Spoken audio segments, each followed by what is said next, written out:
Welcome to Exploring History with Crystal and Larry. I'm Crystal, And I'm Larry. and we are here today at the grave of Mary Blackmore.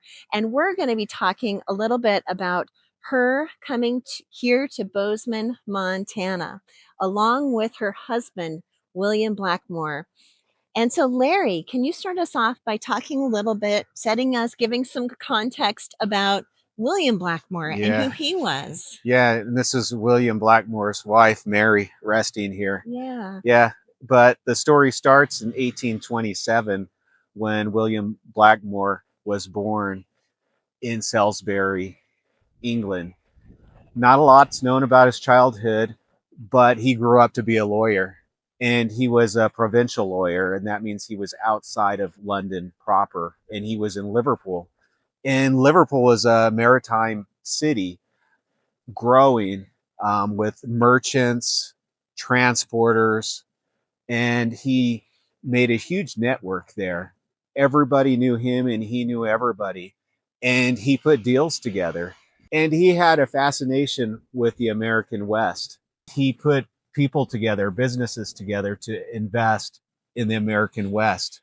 And he took trips here. In his first trip here, he saw bison herds as far as the eye could see, moving with the darkness and black kind of structure of the bison moving across the lands. And he would come back again, but see those bison herds decimated. And he was a financier for the railroads that cut off the Great Plains.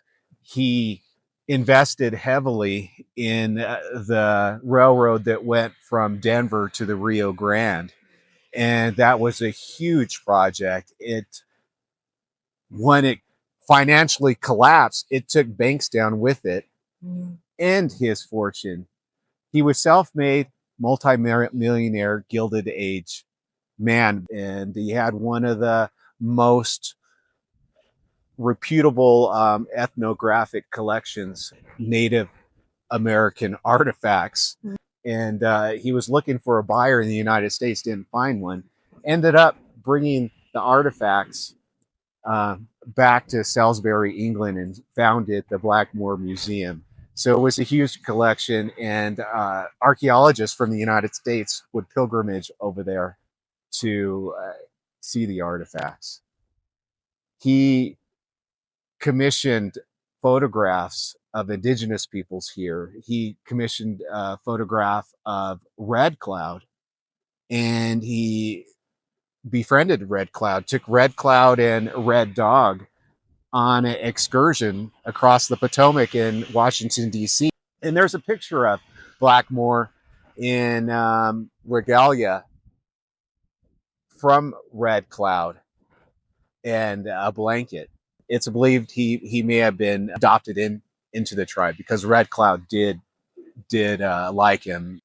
He funded expeditions, and they made their way here to Bozeman, Montana, because they were on their way to the Hayden expedition in 1872. He commissioned, and Thomas Moran made the beautiful painting, The Grand Canyon of the Yellowstone. Have a look at that.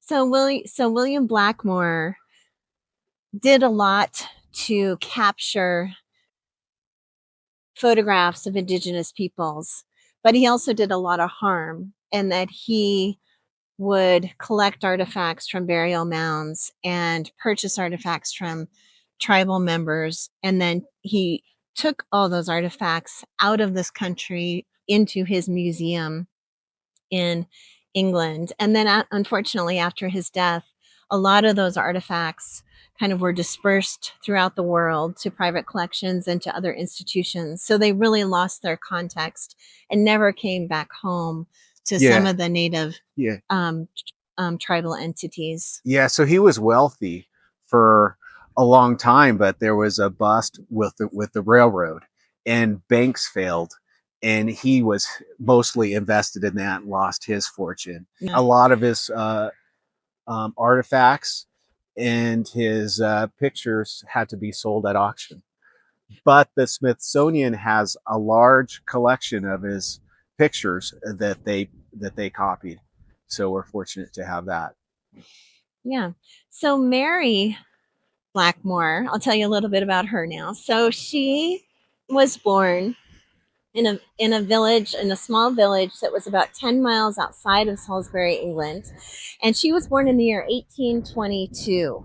And she grew up kind of in that Salisbury, England area, was educated, had a good education. Her parents were wealthy farmers in the area. And then she met William Blackmore and they married in 1851.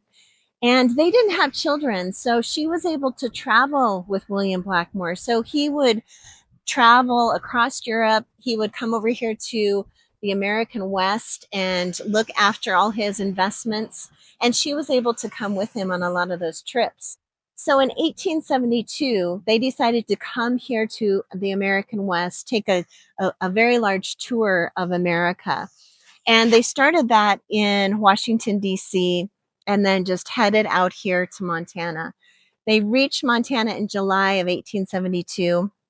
And on the stagecoach ride from Helena, Montana to Bozeman, Mary began to feel ill. And she became more and more sick as the day went on. They stayed when they were here in Bozeman with the Lester Wilson family. And so Emma Wilson, Lester Wilson's wife, took care of her. And unfortunately, she just kept getting worse and worse. But the time was coming for William Blackmore to go off with the Hayden expedition, the geological expedition, into Yellowstone National Park. Now, Yellowstone National Park had just become a park in March of 1872. And so we're just in July of 1872. And so Mary and William were going to be some of the first tourists into Yellowstone National Park as part of this Hayden expedition. So William decided he would just go without Mary, leave her, and hope and probably just assume she would be better upon his return. But he hadn't been gone long when a runner came to grab him to pull him back to Bozeman, saying, "You've got to come. It isn't looking good for Mary." And unfortunately, by the time William Blackmore got back to the Lester Wilson residence, Mary had died. They had agreed before this trip that if one of them died, they'd be buried where they died. It was, he asked around to see where the cemetery was, and everyone said, "Well, we just bury everyone up on the hill." And you could see if these trees were here that were kind of on a hill overlooking the town of Bozeman. And so, being a proper English gentleman, he was probably horrified that we didn't have like a sacred, churchyard cemetery. But he said, "Here's what I'll do. We'll bury Mary up on the hill, and then I'll buy 5 acres of land and I'll donate that back to the city of Bozeman so that you can have a cemetery here in Bozeman, a city-owned cemetery."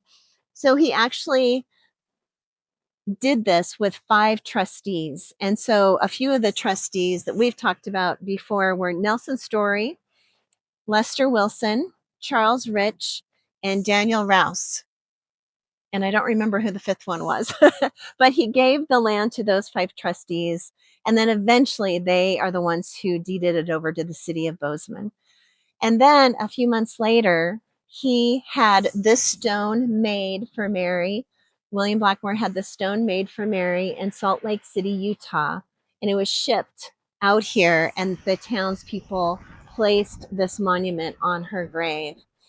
And of course, the town was very grateful to William Blackmore for this gift of a cemetery. And so here we are today, standing in the city of Bozeman Cemetery. The town was so grateful that we, of course, we named Mount Blackmore after William and Mary Blackmore. So that is a story about William and Mary Blackmore and why Mary, who grew up in Salisbury, England, is buried in Bozeman, Montana. Explore history.